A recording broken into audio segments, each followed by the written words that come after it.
On April 5, 1933, the President of the United States signed an executive order that made it illegal for ordinary American citizens to own gold. Not in a foreign country. Not under some authoritarian regime. In the United States of America, the land of the free, owning gold coins, gold bullion, or gold certificates became a federal crime punishable by up to 10 years in prison and a fine of $10,000. That was roughly equivalent to $100,000 in today's money. For owning metal. For owning something human beings had considered wealth for literally 6,000 years. And what's interesting is not just that it happened. What's interesting is why. Because the official story, the one that gets a paragraph in high school textbooks if it gets mentioned at all, is that Franklin Roosevelt did it to fight the Great Depression, to stop hoarding, to stabilize the economy. And when you hear that explanation, it sounds almost reasonable. Times were desperate. Banks were collapsing. Unemployment had hit 25%. Something drastic had to be done. But the moment you start pulling at that thread, the whole explanation unravels.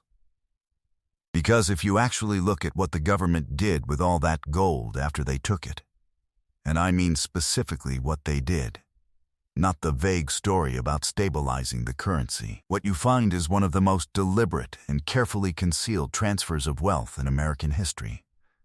And it was done legally, in broad daylight, with a press release. To understand what really happened, you have to go back further than 1933. You have to go back to 1913, because that's when the machinery for this whole thing was built.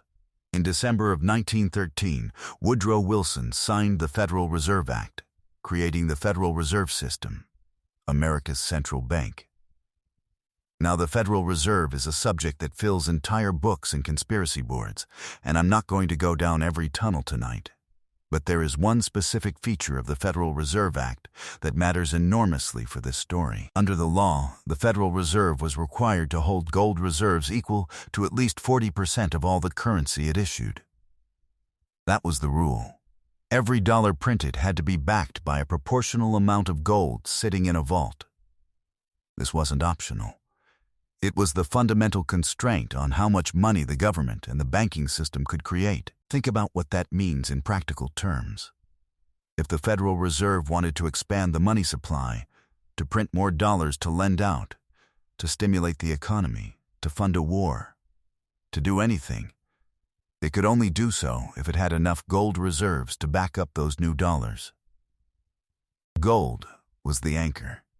Gold was the leash. And for a government that wanted to spend its way out of a catastrophic economic depression, that leash was becoming a serious problem. Before we go any further, it's worth understanding what the gold standard actually meant for ordinary people, because it wasn't just some abstract banking rule. Under the gold standard, every paper dollar in your wallet was a claim on a specific amount of physical gold held by the government. You could, in theory, walk into a bank and exchange your paper notes for gold coins at a fixed rate. A dollar meant something concrete. It was a receipt, not just a promise. And because the government could only issue as much paper as it had gold to back it, there was a built-in ceiling on how inflated the currency could become. Your savings couldn't be quietly eroded by a government printing extra money whenever it needed funds. The gold standard was, fundamentally, a protection for ordinary savers against the government's ability to silently devalue what they had worked to accumulate. Now let's talk about what was actually happening in America in the early 1930s. The Great Depression had started in 1929 with the stock market crash, but by 1933 it had been grinding people down for 4 years. Banks had been failing by the thousands. When a bank failed, ordinary depositors lost everything. There was no federal deposit insurance yet. That didn't exist until later in 1933. So when people got wind that their local bank was in trouble, they did the rational thing. They ran to get their money out. And because everyone did it at once, The bank collapsed, which caused panic at the next bank, which caused the next run. It was a cascade of financial destruction. By early 1933, over 4,000 banks had failed since the crash. Families who had saved their whole lives watched their accounts simply disappear. There were no bailouts, no compensation, no safety nets. And the banking holiday that Roosevelt declared in his first week in office, closing all the banks while the government figured out what to do, was experienced by millions of Americans as a profound shock. The modern financial system had simply stopped working. People couldn't access their accounts, couldn't make payroll, couldn't buy groceries on credit. The machine had seized up completely. And here is where gold enters the story in a deeply human way. When people lost faith in banks, when they watched their neighbors lose everything, what did they do with whatever savings they had left? They converted their paper dollars into gold. Because gold couldn't go bankrupt. Gold couldn't be frozen. Gold didn't need a bank to hold its value. Gold had been a store of wealth since before any nation on earth existed. So, ordinary Americans, farmers, shopkeepers, factory workers, were quietly converting their paper to metal and putting it somewhere they trusted. Under the mattress. In a tin box buried in the backyard. Somewhere real. This was what the government called hoarding, but calling it hoarding was a masterpiece of framing, because it implies something selfish and destructive, when what people were actually doing was the most rational thing imaginable in a collapsing financial system. They were protecting themselves and their families. They were doing exactly what their instincts and centuries of human history told them to do. But here's the problem from the government's perspective. Every ounce of gold that an American citizen held privately was an ounce of gold that wasn't in the banking system. And as more gold left the banking system, the Federal Reserve's reserve ratio got tighter and tighter. The Fed was bumping up against the legal ceiling on how much currency it could issue. It couldn't expand the money supply even if it wanted to. The gold standard was working exactly as designed. It was preventing runaway money creation. But for a government trying to spend its way out of a depression, that was precisely the obstacle they needed to remove. There was also an international dimension to this that added urgency. Britain had abandoned the gold standard in 1931, and almost immediately its currency depreciated, which made British exports cheaper on the world market and gave Britain a competitive trade advantage. Several other countries followed suit. The United States, still clinging to gold convertibility, was watching capital flow out of the country as foreign investors worried that America might be forced off gold too. Every dollar that fled the country for gold or foreign currencies tightened the Federal Reserve's constraints even further. The system was under pressure from every direction at once, from panicking citizens converting paper to metal domestically, and from foreign capital fleeing the country internationally. So Roosevelt signed Executive Order 6102 on April 5, 1933, and Americans were given until May 1st to turn in their gold. Every coin, every bar, every gold certificate, which were paper bills backed by and redeemable for actual gold. All of you were legally required to bring it to a Federal Reserve Bank or an approved member bank, and in exchange, you would receive the official price of $20.67 per troy ounce. That was the set price. You had no choice. You couldn't negotiate. You couldn't wait. You could only comply or risk prison. Now pause on that price for 1 second. $20.67 per ounce. Hold that number in your mind, because it is the key to understanding what this was really about. The order exempted a few narrow categories.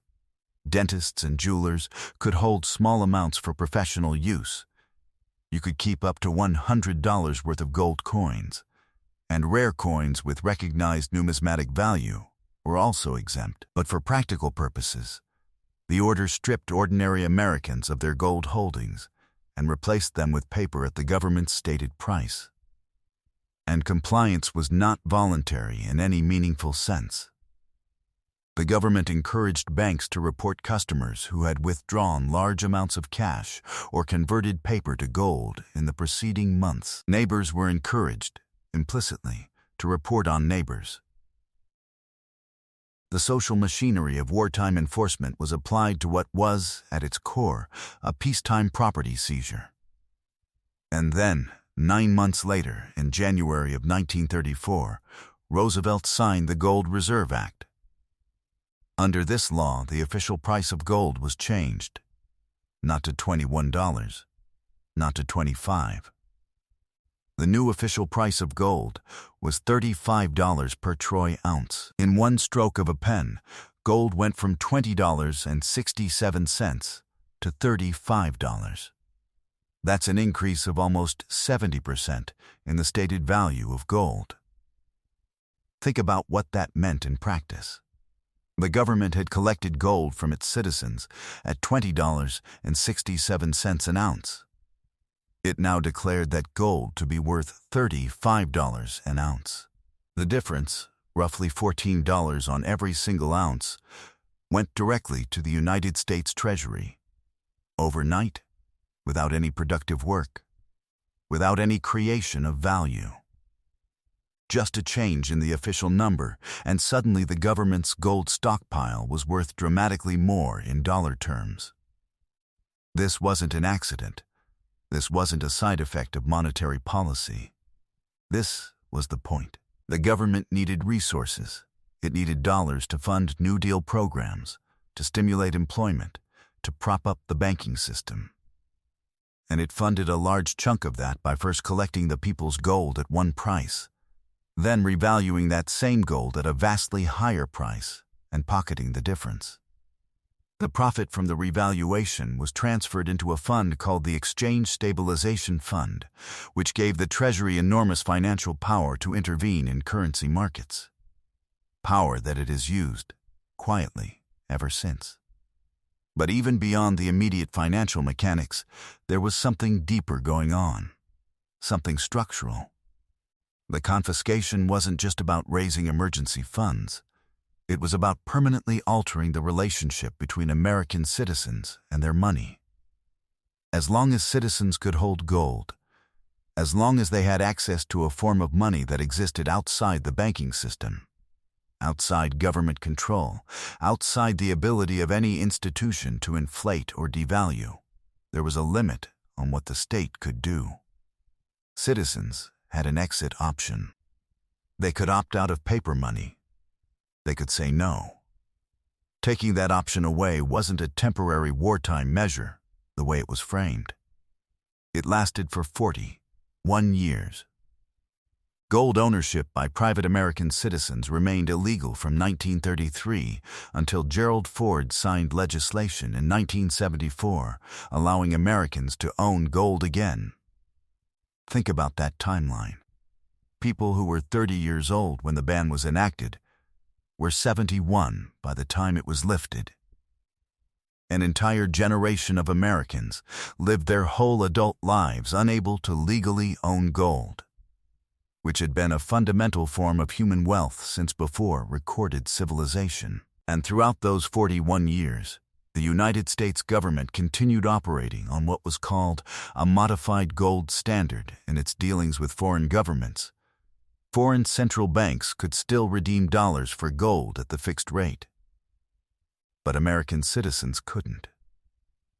The gold window was open for the world and closed for the people who actually lived here. That arrangement finally collapsed in 1971 when Nixon ended dollar-to-gold convertibility entirely, what history calls closing the gold window, and the United States moved to a fully fiat currency system. But that story starts in 1933. That's the root.